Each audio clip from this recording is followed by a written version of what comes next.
Good morning, Paul Georgie from Allendale. It's November 2nd, 2011, Wednesday morning here at Allendale, and we don't have a lot of direct fundamental news to talk about in the grains. We still are talking about the macro situation. Greek referendum caused the stock markets around the world to slide yesterday, and they're seeing a little bit of consolidation here this morning as the EU leaders are trying to come up with a saving plan here to deal with that situation. The other major factor is the MF Global bankruptcy that we think has calmed down during the session yesterday, and then late in the session we've seen the effects of it. According to our floor source and contact, he's saying that the reason the corn jumped sharply yesterday in the Dees contract was liquidation of the spreads. They had December 12 spreads versus December 11 spreads. They came out of that, bought the Dees 11, sold the Dees 12. We've seen that spread widen as much as 10 cents yesterday, late in the session, last 5 minutes. And that was due to the several locals that had large positions on, trying to get those positions established before the Deutsche Bank did their fund roll starting here today. They've got a large position to roll from. Usually they roll from the nearby Dees to the deferred contract.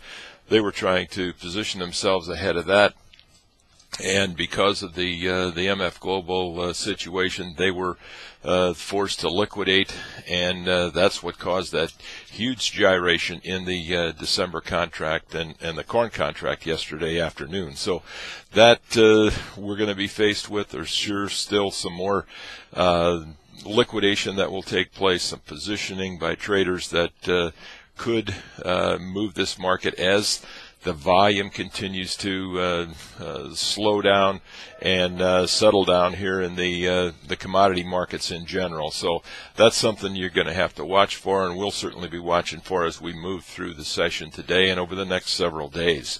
The other economic news that's going to be watched here today is we've got a Fed meeting this afternoon, or the conclusion of the Fed meeting, and they'll come out with their minutes here about the close of the grain markets around 1:15, give us some idea on the situation and their agreement on policy here at the Fed.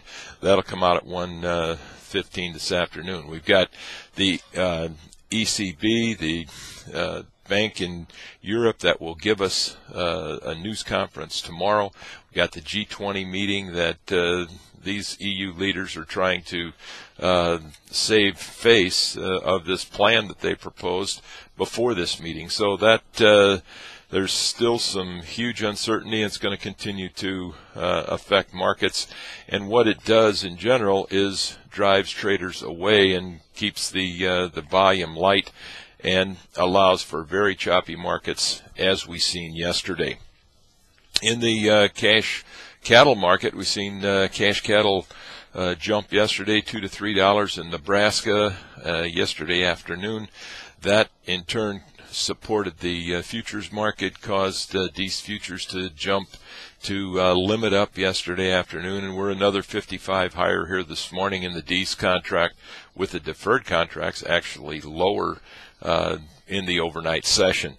The cutout values, however, yesterday were reported lower, which widens that spread of profitability or negative profits for the packers, and so it looks like we're certainly something to be watched, because how long can the packers continue to operate at the negative margins that we're seeing here for the last several weeks?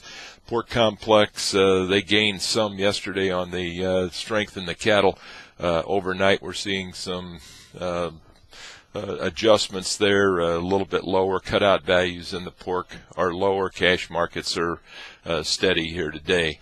So a lot of things going on here, a lot of reasons to stay in touch with Allendale's research. Give us a call if you got any questions at all. We'll try to answer them for you, and we wish you a very successful day. Again, you can reach us at 800-262-7538. Thank you. I'll talk to you tomorrow morning.